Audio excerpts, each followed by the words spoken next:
Hi students, welcome in the online classes of DEV School. As you know, in the class 7th G Science, we are on chapter 10th. In the previous lecture, we read about the soil, and today we are on the topic soil and crops.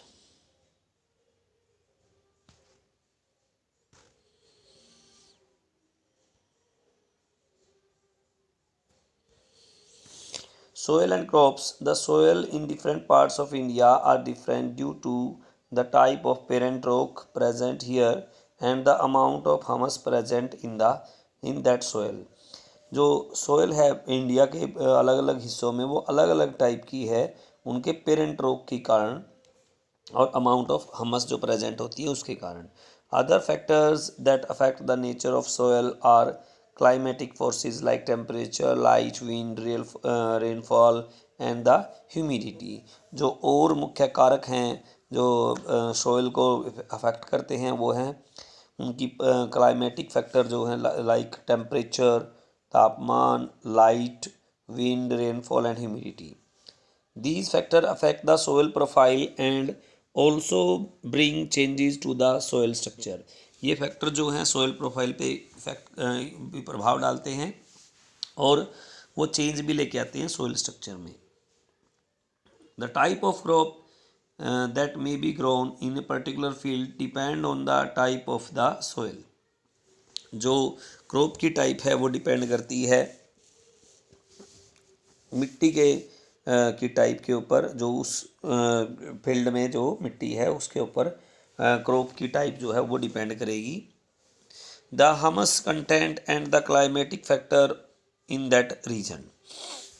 Soil component जो है उन पर depend करेगी, humus content और climatic factor पे भी depend करेगी. Cereal crop like wheat, legumes like gram grow well in clay and loamy soil. ये जो है क्ले और लोमी सॉइल में अच्छी उगती हैं. Such soil have good water retaining capacity. इनकी वाटर रिटेनिंग कैपेसिटी जो है अच्छी होती है. Paddy grow well in the soil that are clay and rich in organic matter and therefore able to retain water. जो paddy यानी कि जो धान की जो फसल है वो क्ले में और रिच ऑर्गेनिक मैटर जिस मिट्टी में ज़्यादा होगा और पानी वो अच्छे से रख पाएगी, संभाल पाएगी, रिटेन कर पाएगी, उसमें जो है अच्छे से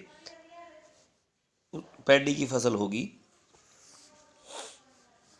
loamy soil that drain water easily and ideal for growing pulses. जो लोमी सोइल्स हैं जो पानी को अच्छी तरह से ड्रेन यानी कि छोड़ सकती हैं, निकाल सकती हैं, उनमें पल्सीज यानी कि दालें हम अच्छे से उगा सकते हैं. Cotton grow well in well aerated soil that are drain water easily.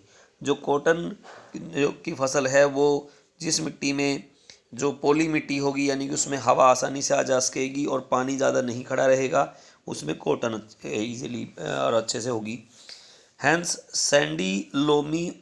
Sandy loam और loam soil are preferred for growing cotton. इसीलिए सैंडी लोम और लोम सॉइल जो हैं वो कॉटन के लिए बेस्ट हैं. Coconut trees that grow well in sand soil are found in the large number of coastal regions. जो कोकोनट ट्रीज हैं वो सैंडी सॉइल में अच्छा होते हैं, इसलिए वो कोस्टल रीजन्स में ज़्यादा मिलते हैं.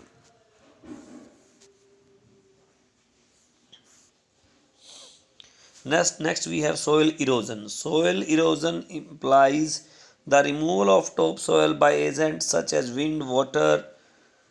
Without human activity, loss of soil through erosion is the most areas would probably be balanced by formation of new soil.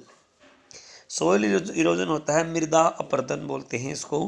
हमारी ऊपर वाली जो मिट्टी की परत है उसका बह जाना या उड़ जाना मिट्टी या पानी के साथ बिना किसी ह्यूमन एक्टिविटी के बिना जो लॉसेस ऑफ सॉइल होता है सॉइल इरोजन के द्वारा, वो नई मिट्टी भी फॉर्म करने में काम आता है.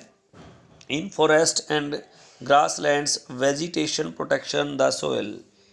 जो फॉरेस्ट या ग्रास लैंड्स जो हैं जो घास के मैदान है वहाँ पर वेजिटेशन जो है वो प्रोटेक्ट करता है सॉइल को। When rain falls on the surface of grass, जब सरफेस ऑफ ग्रास पर रेन बारिश होती है, on the or on the leaves of trees, some of the moisture evaporate before it and can reach the ground. पत्तों पे या घास घास के ऊपर जब बारिश पड़ती है तो कुछ मॉइस्चर जो है वो एवेपरेट कर दिया जाता है और आसानी से वो ग्राउंड में चला जाता है। The trees and grass serve as windbreaker and the network of plant root help to hold the soil in place against the action of both the rain and wind. जो मिट्टी को जकड़े रखती है पेड़ों की जड़ें, वो उसको बहने से रोकती है। ना तो हवा के साथ वो उड़ सकती है, ना ही वो रेन यानी कि बारिश में बह सकती है।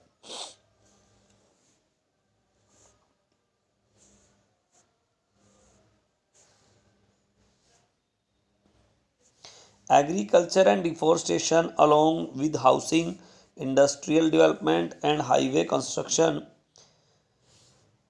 destroy the protective canopy of the vegetation and the greatly speed up the erosion of the soil. जो एग्रीकल्चर खेती या डिफोरेस्टेशन या वनों की कटाई, हाउसिंग के लिए, इंडस्ट्री डेवलपमेंट के लिए, हाईवे कंस्ट्रक्शन के लिए, वो वेजिटेशन क्रोपी को प्रोटेक्टिव क्रोपी जो होती है वेजिटेशन की, उसको डिस्ट्रॉय कर देती है। इससे सॉइल इरोजन बढ़ता है। Overgrazing can change grass land into deserts. ज़्यादा ओवरग्रेजिंग मतलब पशु ज़्यादा हो जाते हैं तो वो घास सारा खा जाते हैं, जिससे ग्रास लैंड जो है रेगिस्तान में बदल सकते हैं। Careless cultivation which involve leaving the field fallow for some time can also cause soil erosion. Cultivation की वजह से भी, अगर खेत को ऐसे ही जोत कर खुला छोड़ दिया जाए, उससे भी सॉइल इरोजन होता है।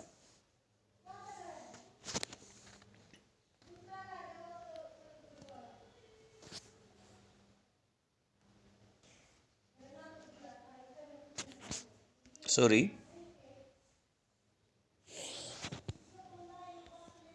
Now our last topic, preventing soil erosion. Soil erosion can be prevented by extensive afforestation practices. This involves planting of tree on bare lands and near by fields. Soil erosion को कैसे रोक सकते हैं हम?